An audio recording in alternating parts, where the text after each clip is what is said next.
كده بدأت في أوائل القرن العشرين. مجموعة من الباحثين كانوا بينقبوا في الصحراء الشرقية، كانوا متوقعين إن هم هيلاقوا معبد صغير، مقبرة فرعونية قديمة، لكن اللي لقوه صدمهم جميعا.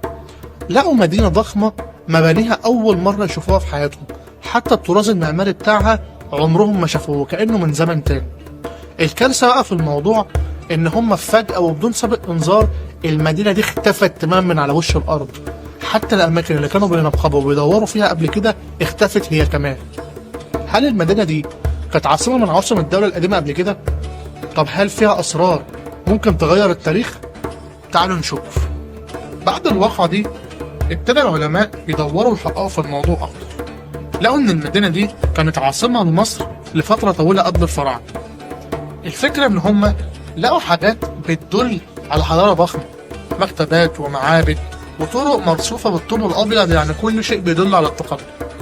الغريب في الموضوع إن بعد فترة المدينة دي اختفت تماما من التاريخ، حتى اللي كان بيدور وراها كان بيختفي هو كمان. ناس تقول إن هم اتقتلوا، وناس تقول إن هم تم إخفاء الحقيقة عنهم عشان محدش يفشي السر.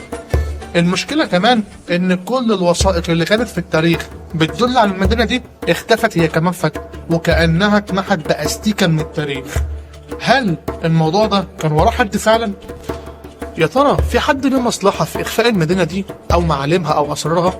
وهل في حد يقدر فعلا يخفي كل المعالم دي فجأة؟